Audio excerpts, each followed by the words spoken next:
We're live from New Delhi. You're watching TT India News, India's voice to the world. I'm Lipakshi Khurana. Coming up in the next hour. Prime Minister Modi congratulates Israeli PM Benjamin Netanyahu on Gaza peace deal, reaffirms that terrorism in any form is unacceptable. Israel approves the peace deal, clearing the way to suspend hostilities in Gaza within 24 hours and free hostages within 72 hours.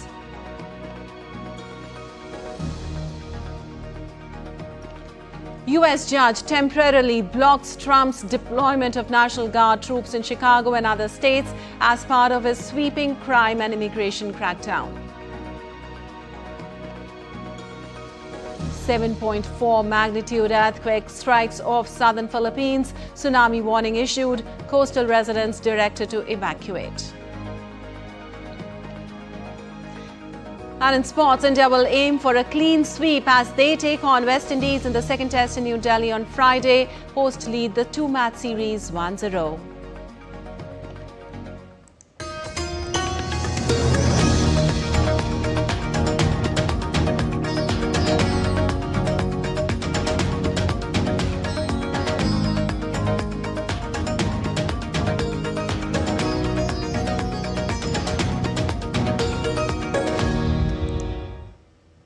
And after months of intense fighting and failed negotiations, a major breakthrough was achieved in the Gaza conflict. Israel and Hamas have signed a ceasefire agreement, a deal that could mark the first real step towards lasting peace in the region. More in this report. Celebrations erupted on both sides as Israel and Hamas reached a landmark agreement to end hostilities in Gaza. The deal calls for a ceasefire, which is a partial Israeli military withdrawal and the release of hostages by Hamas in exchange for Palestinian prisoners held by Israel. The agreement follows indirect talks in Egypt's Sharm el-Sheikh and forms part of US President Donald Trump's initiative to end the conflict. I'm very excited about this, and all of us in the camp are waiting for the response. It is supposed to happen today, God willing. We are racing against time so the agreement can be signed, and we are eagerly waiting for 4 p.m. to hear them say, you can return to your homes. There are no words to describe the feeling today. It's undescribable, like spontaneous joy, excitement, tears. We all came here from the office because we are just unable to work. It's a day that the entire nation has been waiting for 2 years. Every second, every day, has just come to this moment. The ceasefire, which will take effect once ratified by the Israeli government after a security cabinet meeting. High-profile prisoner Marwan Barghouti will, however, not be included in the exchange. Now, the final draft of Phase 1 was signed this morning in Egypt by all parties to release all of the hostages. And the IDF will then redeploy to that yellow line we mentioned, which will lead to the military controlling and holding about 53% of the Gaza Strip. Now, Phase 1 stands very clear. All of our hostages, the living and deceased, will be released 72 hours later, which will bring us to Monday. Has Israel agreed or refused to release Palestinian prisoner Marwan Barghouti? I can tell you at this point in time that he will not be part of this release. Following the signing, Israeli Prime Minister Benjamin Netanyahu held an emotional phone call with President Trump, who is expected to visit Jerusalem on Sunday. Netanyahu expressed gratitude for Trump's global leadership in facilitating the deal. In a phone call earlier this morning, Prime Minister Netanyahu thanked President Trump for his global leadership efforts to make this all possible. It was a very emotional and a warm conversation as both leaders congratulated each other on this historic achievement. World leaders also welcomed the agreement, hailing it as a crucial step toward peace and the safe release of hostages in Gaza. I welcomed the announcement last night of an agreement to secure a ceasefire and hostage release in Gaza, based on the proposal put forward by President Donald J. Trump. And I commend the diplomatic efforts of the United States, Qatar, Egypt, and Turkey in brokering the desperately needed breakthrough. We have all waited far too long for this moment. Now we must make it truly count. I urge all parties to fully abide by the terms of the agreement and to fully embrace the opportunities it presents. The world is watching closely as the ceasefire moves towards implementation. If it holds, it could bring long-awaited relief to millions affected by the conflict and possibly set the stage for broader peace talks in West Asia. Bureau Report, DD India. Israel's government has approved the Gaza ceasefire and hostage release plan. Earlier, Israel and Hamas agreed to the first phase of its peace plan to pause the fighting and release at least some hostages and prisoners. Now, Hamas will exchange 20 living hostages for 2,000 Palestinian prisoners as part of the first phase of a deal to end the conflict in Gaza. The exchange will take place within 72 hours of the implementation of the agreement. Following the announcement, Prime Minister Narendra Modi spoke to US President Donald Trump and congratulated him on the success of the historic Gaza peace plan. Prime Minister Modi wrote on X, and I quote, "Spoke to my friend President Trump and congratulated him on the success of the historic Gaza peace plan. Also reviewed the good progress achieved in trade negotiations, agreed to stay in close touch over the coming weeks," unquote.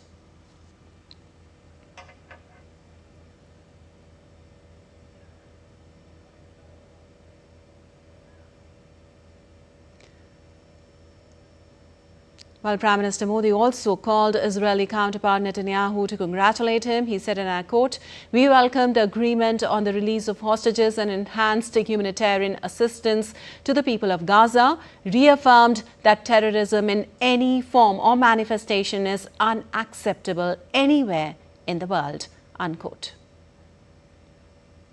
And in view of the emerging tension between US and Venezuela, the United Nations Security Council to hold an emergency session on the US military actions in recent weeks in the waters of the South American country. The request came a day after members of Congress voted down legislation that would have put a check on Trump's ability to use deadly military force against drug traffickers. So far, the US military has carried 4 deadly strikes in the Caribbean since it increased its maritime forces for what Trump has declared an armed conflict with drug cartels. However, Maduro's government maintains that the White House is using drug trafficking only as an excuse for the operation. An US judge temporarily halted Trump's deployment of hundreds of National Guard troops in Chicago and other states 5 days after another US judge blocked a similar deployment in Portland, Oregon. Trump's administration has argued the troops are necessary to protect immigration agents and facilities in America's third largest city, falsely depicting it as a war zone. But local Democratic officials have said police and other law enforcement are perfectly sufficient, while arguing that Trump is purposefully provoking protest with its heavy-handed operations. Now putting an obligation on the move, the district judge April Perry said that permitting Guard troops in the state would only add fuel to the fire after hearing more than 2 hours of arguments from lawyers for the U.S. government and the state of Illinois, which sued the Trump administration over the deployment. Judge Perry did a very careful job of weighing the evidence, weighing the credibility of the evidence and those declarations that served as the testimony to be considered as to whether or not the President of the United States could and should federalize and deploy the National Guard into our great city and our great state. And I think after doing so, she made the correct decision to enter a temporary restraining order. Well, a bloc of opposition lawmakers in Peru presented a fresh motion to remove President Dina Boluarte from office. The lawyer for Peruvian President Dina Boluarte called on Congress to allow his client to present her defense before lawmakers move forward with impeachment proceedings, as legislators convened Thursday night to debate her potential removal from office. Now, the proposal is the latest of a series of so far unsuccessful motions and comes as the South American nation prepares for elections next April. The motion, which seeks to remove Boluarte for permanent moral incapacity, was signed by at least 34 lawmakers from various parties. Boluarte came to power in December 2022 as her predecessor, President Pedro Castillo, under whom she had served as vice president, was ousted and arrested after he attempted to dissolve the Congress. And the government of Nepal has declared Ilam district in Koshi province a disaster crisis zone after deadly floods and landslides. The decision was made during a cabinet meeting at Singh's Darbar on Thursday.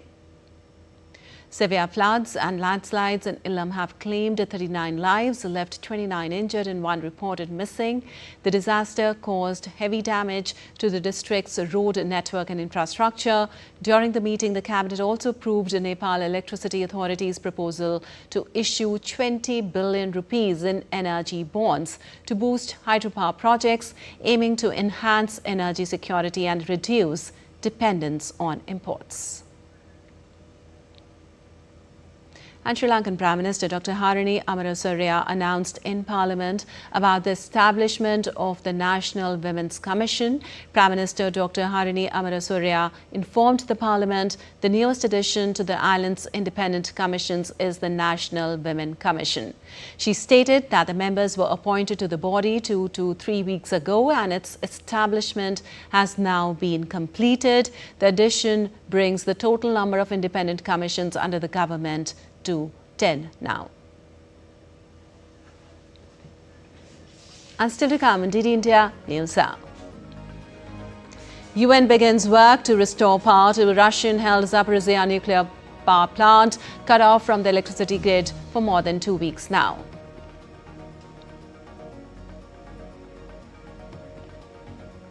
World Mental Health Day today to encourage global mental health awareness and education.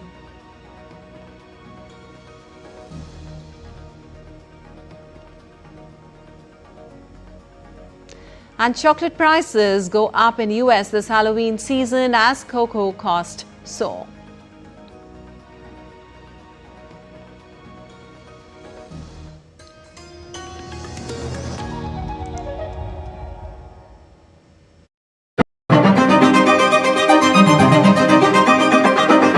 So now you can't talk about British imperialism in India without talking about the East India Company. Britain is just dotted with the visible representations of loot from India. The one thing you folks have never done is just say sorry.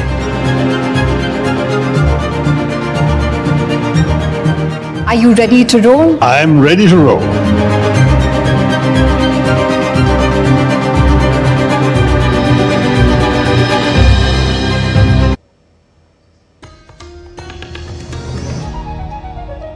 Welcome back. You're watching DD India News. I'm Lipakshi Kuran, and moving on, the UN's nuclear watchdog has started the process to restore external power to the Russian-held Zaporizhzhia nuclear power plant in southeastern Ukraine, cut off from the electricity grid for more than 2 weeks now. IAEA Chief Rafael Grossi said the process had begun after consultation with authorities in Ukraine and Russia, who blame each other for the downing of the external lines. Since the last external link went down on September 23rd, the plant has relied on emergency diesel generators to ensure that fuel inside the reactors is cooled and no meltdown occurs. Russian forces seized the plant, Europe's largest, with 6 reactors, in the first weeks of the Kremlin's February 2022 invasion of Ukraine. The plant produces no electricity, but each side regularly accuses the other of military actions comprising nuclear safety.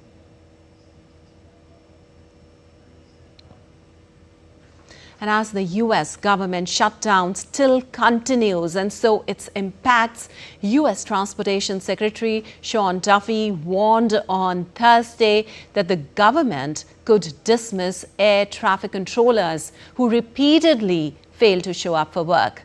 Now, the Federal Aviation Administration said that it was seeing a variety of staffing issues for the fourth straight day. There have been nearly 21,000 flight delays since Monday, with thousands tied to the FAA slowing flights because of air traffic controller absences.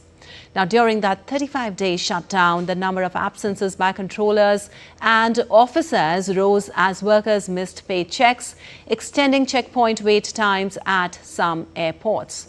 Also, authorities were forced to slow air traffic in New York, which puts pressure on lawmakers to quickly end the standoff.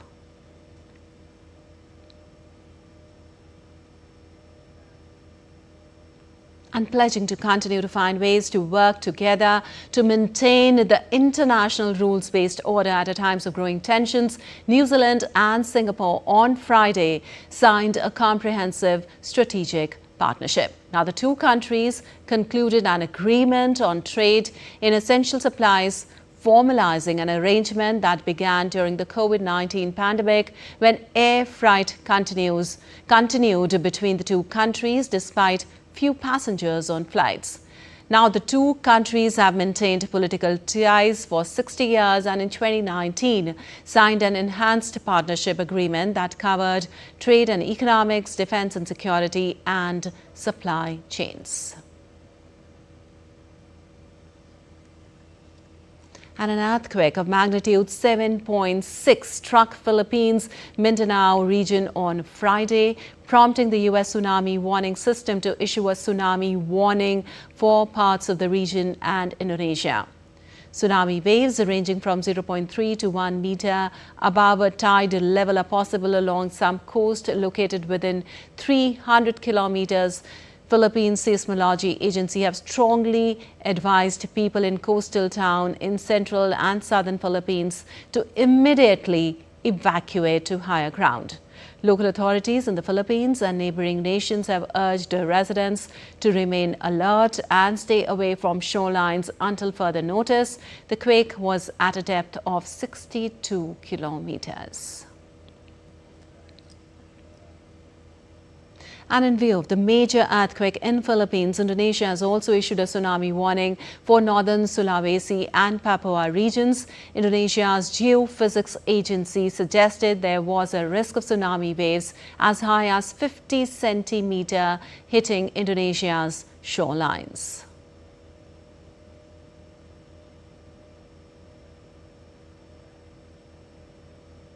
And moving on, U.S. President Donald Trump and Finnish President Alexander Stubb signed an agreement on Thursday for the U.S. Coast Guards to acquire up to 11 icebreaker ships to strengthen Arctic security. Now, the agreement establishes cooperation between the U.S. Coast Guard and Finnish shipyards for Arctic security cutters. Finland will build 4 ships and the U.S. will construct up to 7 more using Finnish expertise. The medium icebreakers will enhance U.S. operations in the Arctic and lay the foundation for commercial collaboration between the two countries. The deal is valued at approximately $6.1 billion, and the ships are intended for strategic Arctic use amid growing international focus on the region. And U.S. Health Secretary Robert F. Kennedy Jr. has reignited controversy over the use of Tylenol, claiming studies suggest a link to autism. Now, speaking alongside President Trump at a cabinet meeting in the Oval Office, the health secretary warned pregnant women against using Tylenol. Health experts and medical groups have called that warning dangerous and without sound scientific basis. They said avoiding Tylenol could pose other health risks for pregnant women. However, the two leaders maintained their stance, emphasizing the need for caution. There's also many other confirmation studies. There's 2 studies that show children who are circumcised early have double the rate of autism. And it's highly likely because they're given Tylenol. None of this is positive, but all of it is stuff that we should be paying attention to. There is some very strong evidence on Tylenol. In fact, at one point, I guess the company gave a warning. They still don't recommend it during pregnancy. That's the weird thing. They're not recommending it, and that's the company itself. Well, gang members clashed with the police on Thursday near the Haitian government headquarters as ministers running a weak interim administration met for the first time in months. Poverty-stricken Haiti has no sitting Congress or president and has not held an election since 2016. Well-armed gangs control much of the country despite the deployment of an international force led by Kenya. Haiti has a long history of political instability, poverty, corruption, violence and natural disasters. Its president was assassinated in 2021 and has not been replaced. Things got worse in 2024 when gangs staged an offensive that forced the resignation of the Prime Minister. The president of the Transitional Council, now running Haiti, Laurent Saint-Cyr, recently said at the United Nations that his country is at war. And in Peru, protesters in Juliaca in southern Puno region threw eggs, stones and other objects at presidential pre-candidate Philip Butters. Relatives of people killed in the 2022-2023 unrest joined the protest and announced past remarks by Butters during the 2022 protest in which he urged the police to use lethal force and that crowds demanded a public apology. Now, 50 people were killed and hundreds seriously injured by the police and military during protest in Peru between December 2022 and February 2023. Their relatives are demanding truth, justice and reparations, as well as respect for the right to protest without stigmatization. The next general elections in Peru are scheduled for April 12, 2026, with a potential presidential runoff set for June 7, 2026.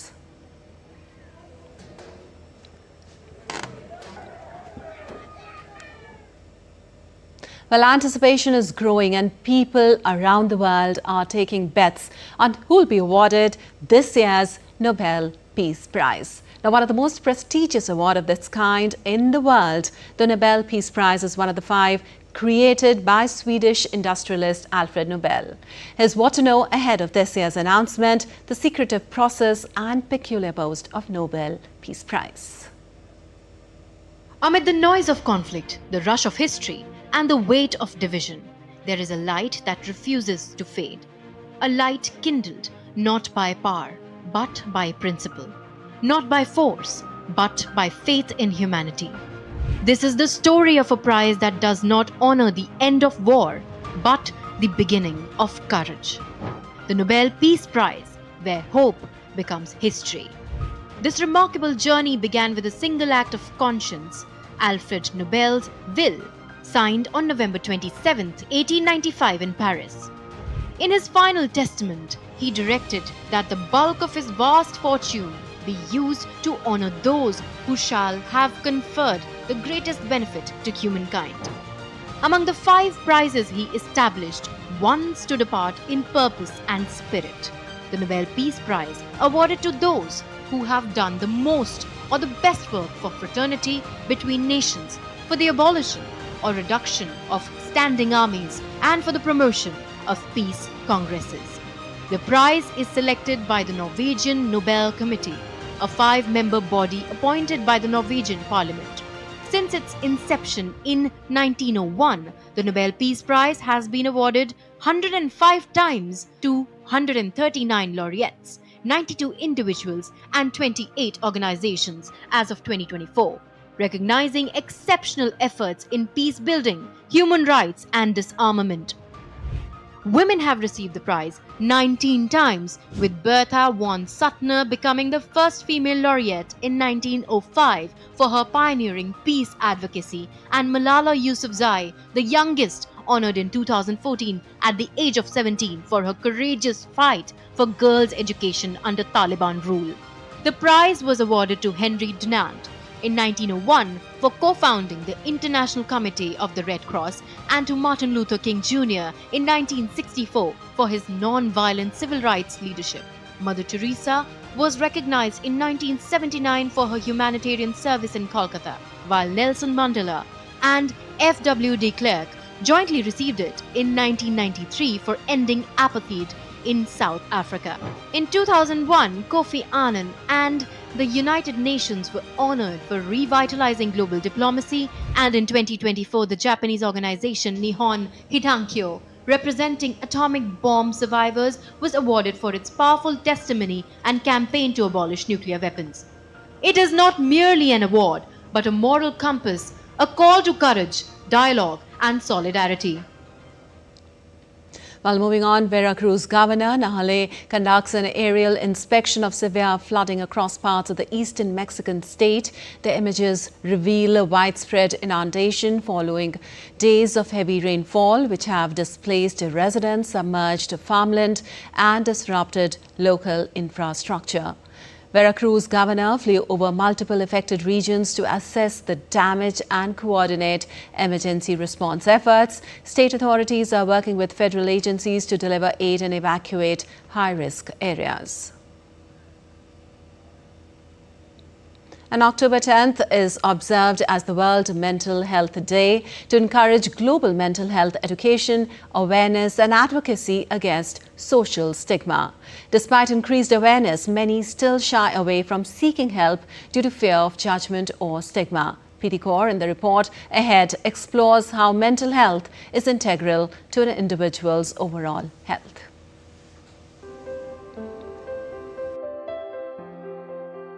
Mental health is a state of mental well-being that enables people to think, feel and behave.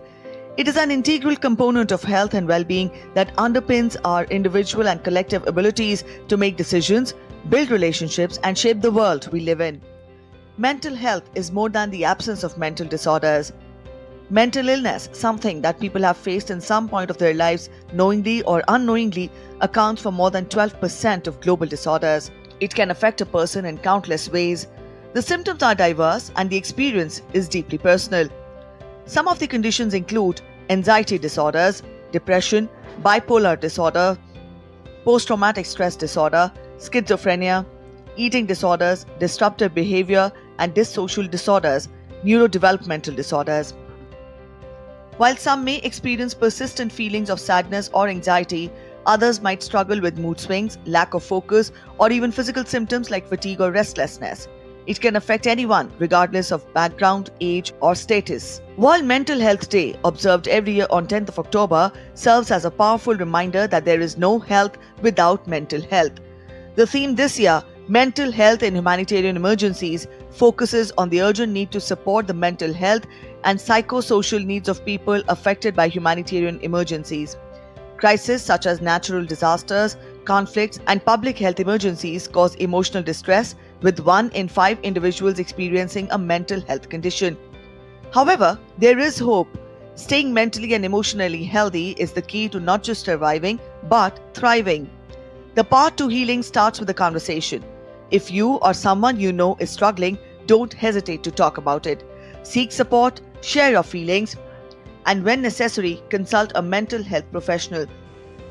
In a world where we take care of everything, our homes, our jobs, our bodies, it is time we care just as much for our minds as well. After all, a healthy mind is the heartbeat of a healthy life. Preeti Kaur, DD India. And now let's take a look at other stories making news around the world. Argentine paleontologists have discovered rare dinosaur fossils in southern Argentina's Rio Negro province during a live-streamed field campaign. The team found a sauropod femur and a duck-billed dinosaur's scapula at a 70-million-year-old site known for rich prehistoric remains. The exact location of this find has not been disclosed in order to protect the area's cultural heritage, but the site is well known for yielding fossils of both marine and terrestrial animals. Chocolate prices are expected to rise in the US this Halloween as global cocoa costs have more than doubled since early 2024, according to Wells Fargo's report. Supply disruptions in West Africa, responsible for 70% of cocoa production, caused a record supply deficit. Consumers may see smaller product sizes and fewer items on shelves this season. And still to come in DD India NewsHour. Rajnath Singh visits key Royal Australian Navy base at Potts Point and undertakes a water tour of Fleet Base East. India-UK pledged to double trade by 2030 as Prime Minister Modi and PM Starmer deepen defence and economic ties. And Silent Conversation exhibition showcases Idu-Mishmi's tribe's unique bond with tigers in Delhi.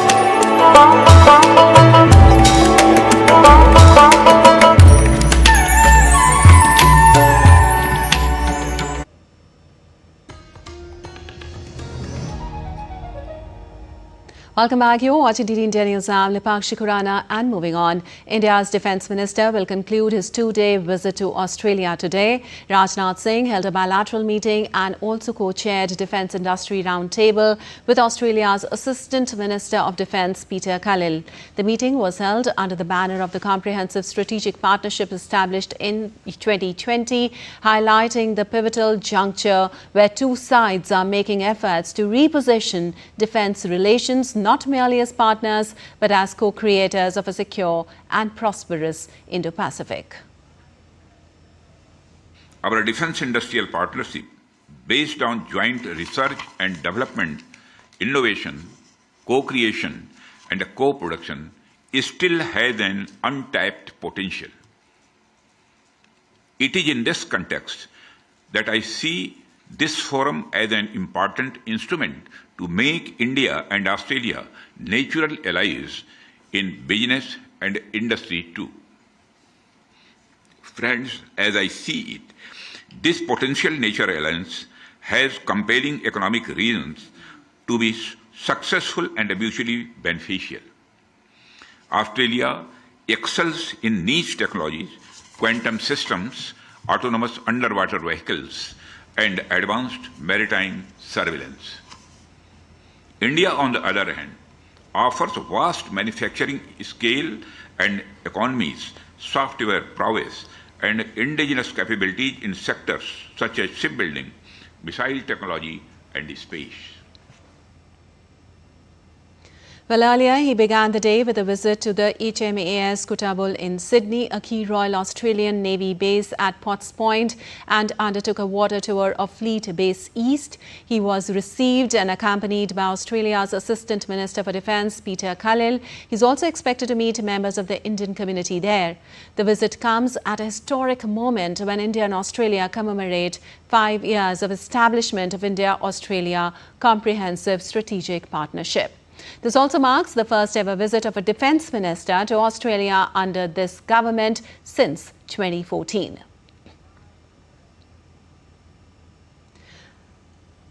Well, on Thursday, Rajnath Singh concluded day one of his Australia visit with the bilateral meeting with Foreign Minister Penny Wong in Canberra.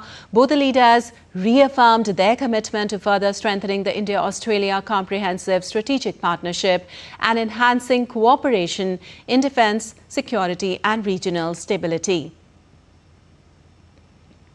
Rajnath Singh underlined the growing friendship between the two countries, saying it is built on mutual trust and shared democratic principles rather than transactional interest. Wong, on her part, praised the significant contribution of the vibrant Indian diaspora to Australian society and emphasized that while the two nations are geographically distant, their perspectives and values remain closely aligned. And India and the UK strengthened defence and trade partnerships over Keir Starmer's first visit to India after assuming the charge of the top office. On Thursday, Prime Minister Modi and PM Starmer addressed the India-UK CEO Forum in Mumbai, talking about market access, bilateral trade and economic cooperation between the two nations, with target of doubling trade by 2030 from current $56 billion. Following the meeting, CEOs from both countries praised the recently signed comprehensive economic and trade agreement and pledged to double bilateral trade by the year 2030. Listen in. It's really inspirational. I come from the Premier League, so the background of sport. We have 80 million fans here. We want to grow and build that relationship. Cricket is fantastic in this country, so the opportunities for partnership and for growth are so exciting. The focus on infrastructure, technology, the potential is endless, and I think the ambition here today was really, really powerful, and it's been a privilege to be part of it. We see huge opportunities here in India, as well as a number of Indian engineers coming and supporting us in the UK and elsewhere in the world in the growth of our company and the work that we're doing across the world. So it's been a great opportunity actually to make good connections here. This is a landmark agreement for us, and this opens up the market for us to be able to bring in premium quality products and actually builds the category and can actually help with hospitality, with hotels, bars, but also from an angle of encouraging and growing small businesses. So we're very excited about what this landmark deal can do for us. The free trade agreement, the comprehensive economic and trade agreement that you've signed, which was a major breakthrough after years of hard work, liberates those of us who already have an interest in each other's economies to go much further and much faster, and I think brings in, and I think you see that from the size of the UK delegation and the reception that you've given us here in Mumbai, gives us the opportunity to take what are really strong foundations and to grow that, I'll say, at an exponential rate. India is globalizing very quickly. Supply chains in the world are shifting very quickly, and there's a tremendous role for India to play in the globalization of manufacturing and service supply chains. India has always been a special place for us. We have our largest workforce outside of the UK based here in India. We were early investors in Bharti and Tech Mahindra because we've been very much drawn to the worldwide innovation and digital talent and service talent that has been here for many years. The free trade agreement between UK and India is a fantastic opportunity for two great countries to collaborate for growth. It's an opportunity for predictable pro-investment and pro-innovation opportunities for both of us. There is no other private company in the world with nuclear skills that we have. So SMRs and AMRs, we are now world leader already. We actually took that technology so we can bring it here again in partnership. We want to grow our supply chain here for aerospace and power systems at least 20-fold in the next 10-20 years. And the Idu Mishmi tribe of the Bang Valley in Arunachal Pradesh in the northeastern part of India believes that tigers are their elder brothers. At a tribal art exhibition named A Silent Conversation from Margins to the Centre in Delhi was inaugurated by the former President of India, Ramnath Kovind. He took a tour of the exhibition and interacted with the artists, some of whom live around various tiger reserves of India. Also, DT India correspondent Vishal Baristo caught up with some of these artists. Silent conversation through paintings. Yes, we are talking about tigers and we have tribal artists from all over the country. Let's talk to some of them, starting off with Arunachal Pradesh. What did you paint? The theme itself tells the story about this tiger. No? So that's why I painted this folk tale that is generationally passed down in my tribe, Mishmi, Kamantawara Mishmi tribe. We consider tiger as our elder brother in our community, Mishmi. And as an art student, I try to depict in a contemporary way. So this is my painting, and this is a tiger cub, and this is a human baby. So in the earliest stories in our folk tales, we believe that the tiger and the human child share a same mother. So that's why my painting title is also A Nurture Beyond the Species. So what did you paint? Okay. My concept is very simple. As we all know, the identity of a tiger is the black stripe. So here I indicates the crow is a death, symbolic as death, which is taking away all the stripes of the tiger. Stripes. How many artists from how many reserves are here, and what is the whole idea? So there are 55, more than 55 artists from 30 plus tiger reserves, 17 states. The idea is twofold. One, to give them a platform so that they can have an alternative livelihood, and second, to display these beautiful paintings and artworks not only in India but also make it international. Well, absolutely a very beautiful concept, and why not? Because tiger is our national animal and we need to protect the tiger because the tiger protects the forest. With cameraman Alok Gupta in Delhi, this is Vishal Baristo for DD India. Well, married women across India and around the world are observing Karwa Chauth today, a festival that celebrates love, devotion and the sacred bond of marriage. What was once a traditional North Indian ritual has today become a global celebration of faith, togetherness and cultural pride. Here's a report. As the moonlight grazes the sky tonight, countless women will look up to the sky with prayers and gratitude in their hearts. Karwa Chauth, one of India's most cherished festivals, is marked by a day-long fast observed by married women for the well-being and longevity of their husbands. Rooted in centuries-old customs, the festival's essence lies in love and sacrifice. Over time, it has evolved with many men now joining their spouses with the fast, symbolizing equality and companionship in modern relationships. On Karwa Chauth, markets shimmer with color and celebration. From intricate henna designs to vibrant bangles and sparkling accessories, women indulge in the joy of preparation. Shopping for new attire, jewelry, and gifts adds to the festive spirit, turning every corner into a scene of tradition and excitement. The fragrance of henna fills the air, symbolizing love, prosperity, and the anticipation of a night that celebrates devotion and togetherness. Beyond India, Karwa Chauth has transcended borders. Indian communities celebrate the festival with zeal, keeping alive the spirit of tradition with distant lands. It has become a symbol of cultural continuity and emotional connection for the global Indian diaspora. As the moon rises and the fast concludes, the ritual embodies more than devotion. It reflects faith, patience, and the timeless bonds that unites families across continents. From ancient tales to modern times, Karwa Chauth continues to bridge generations and geographies, proving that cultural heritage, when celebrated with heart, knows no boundaries. Kriti Vadhera's report for DD India. And now let's take a look at other stories making news today.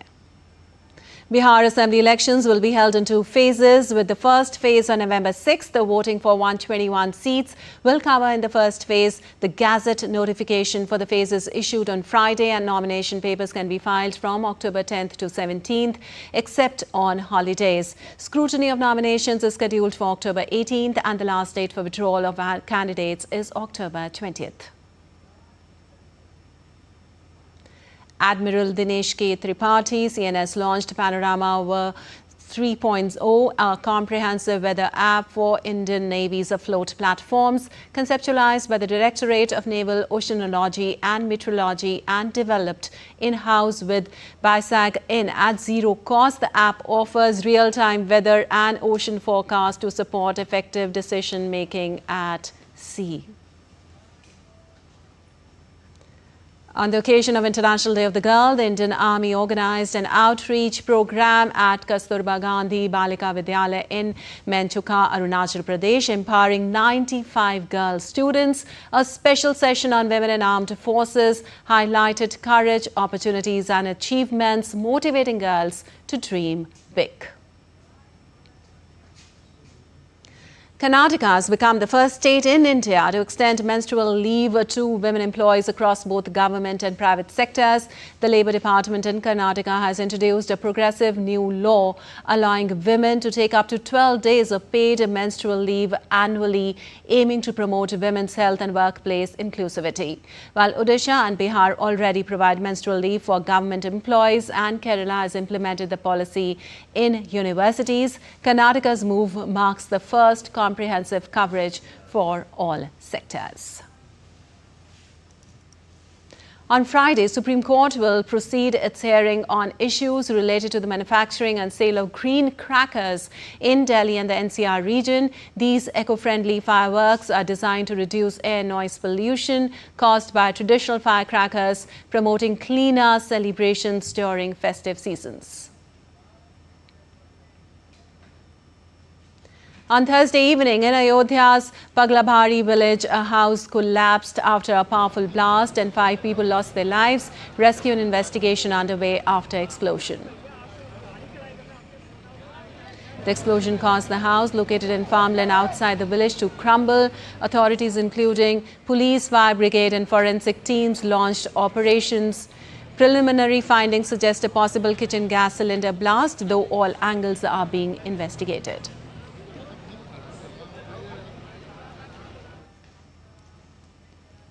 And still to come on DT India NewsHour.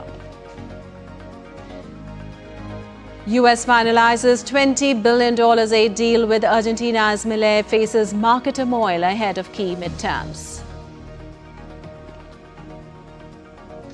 Dhruv Kapila and Tanisha Crasto advanced to quarter-finals after the Arctic Open badminton tournament. And India remembers R.K. Narayan on his 119th birth anniversary, creator of beloved Malgudi Days and iconic character Swami.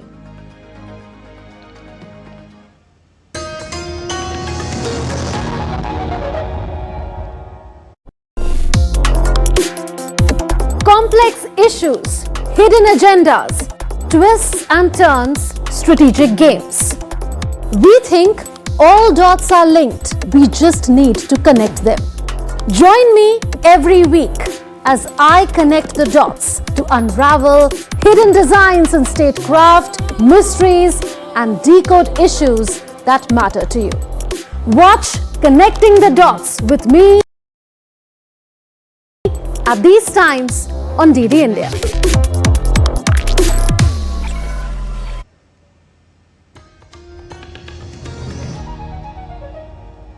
Welcome back. You're watching DD India News. I'm Lipakshi Khurana, and on to some business news now. US bought Argentine pesos and finalized a $20 billion economic support program to help prop up the South American nation's faltering finances. Now, Argentina's President Javier Milei, a close ally of Donald Trump, swiftly thanked the American leader for his vision and powerful leadership following the announcement. Milei had been struggling with market turbulence after a defeat in Buenos Aires provisional elections, seen as a bellwether for crucial midterms later this month. U.S. Treasury Secretary Bessent added that Trump and Milei are expected to meet next week, just weeks before the October 26th midterm votes in Argentina. And the International Monetary Fund has reached a staff-level agreement with Ecuador. The potential agreement, which awaits board approval, could unlock $600 million in financial aid for the nation. This deal marks a pivotal moment for Ecuador, offering a significant opportunity for economic relief and development.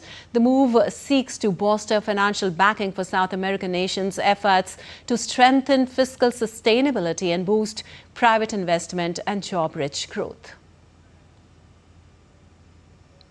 You're watching DD India News. Time now for some sports news. The second and final test between India and West Indies is set to begin on Friday at Delhi's Arun Jaitley Stadium. India, led by Shubman Gill, will be looking for a clean sweep after winning the first test by a huge margin in Ahmedabad.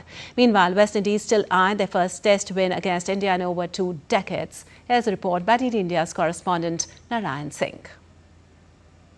India will look to seal the 2-match test series against West Indies when teams meet in the second and the final test match at the Arun Jaitley Stadium in Delhi from October 10 to 14. After a crushing win by an innings and 140 runs in Ahmedabad, Team India leads the series 1-0. The host will aim to complete a clean sweep and continue their dominant home record. India's big positives came from centuries by KL Rahul, Dhruv Jurel and Ravindra Jadeja in the first test. Bowlers led by Mohammad Siraj and Jadeja were outstanding as well.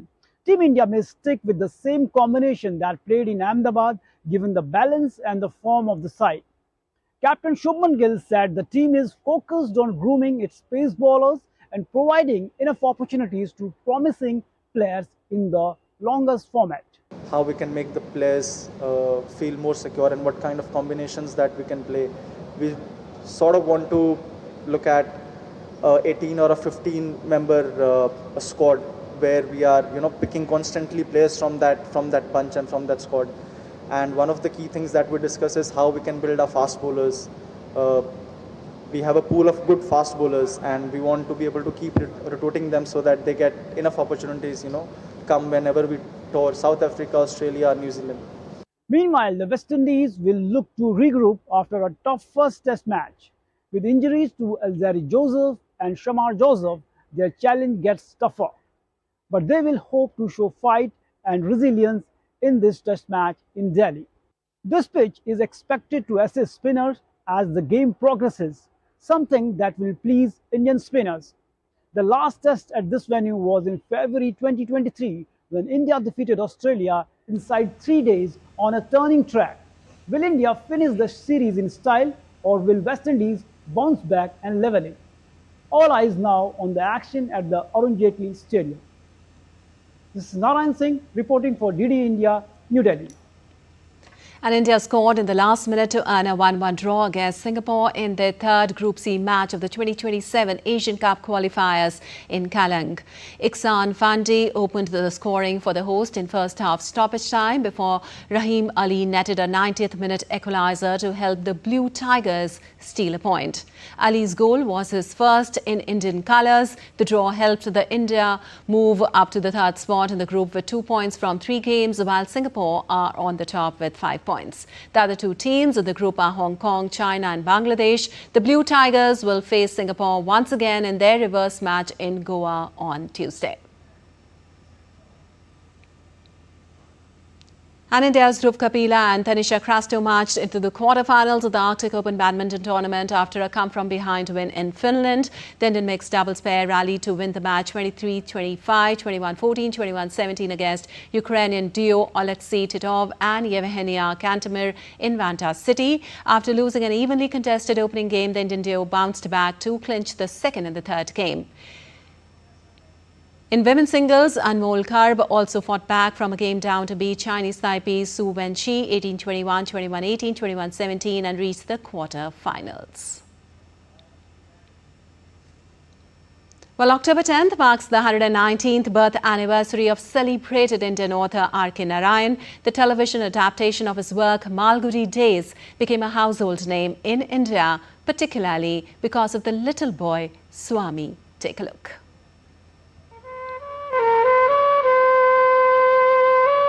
October 10 marks the birth anniversary of R.K. Narayan. Rasipuram Krishnaswamy Iyer Narayanaswamy, commonly known as R.K. Narayan, was one of the greatest writers of English literature. This Indian writer was globally known for his fictional writings. Born in 1906 in a family of Tamil Brahmins, R.K. Narayan was the second eldest son in a family of 8 children. His rich tapestry of fictional, non-fictional and mythological works resonates with readers around the globe. He started teaching in a school but soon decided to quit his job to pursue a full-time career in writing. Throughout his lifetime, Narayan authored 34 novels, beginning with Swami and Friends, a captivating tale that follows the adventures of a group of schoolchildren. His narratives are set in a fictional village of Malgudi in South India, a vibrant backdrop that later inspired the beloved television series Malgudi Days, which aired on DD National. This show became a cherished favorite, resonating with audiences and leaving a lasting impression that many still recall fondly today. He was also nominated as a member of the Rajya Sabha, the upper house of Indian Parliament, in 1980, for his extraordinary contributions to literature. His legendary writing career came to an end with his final book, Grandmother's Tale, in 1992. R.K. Narayan masterfully captured the contradictions and ironies of Indian rural and urban life in his works, vividly illustrating the tensions between modern urbanity and age-old traditions. His unwavering dedication to writing defined his life, and he continued to craft his narratives with remarkable skill and insight until his final days. R.K. Narayan's legacy in Indian English literature is immensely impactful, shaping the trajectory of Indian writing in English and inspiring countless generations of authors. Bureau Report, DD India. All right, that's all for this edition of DD India News Hour, but let us know your thoughts on the news of the day. For those on the go, you can get all the latest news and updates from India and across the world on the DD India mobile app. The app is available on both Android and iOS platforms. Scan the QR code on the screen to download now. We'll be back with more news as it breaks here on DD India. I'm Lipakshi Khurana from all of us here in Delhi. Thanks for watching DD India News Hour.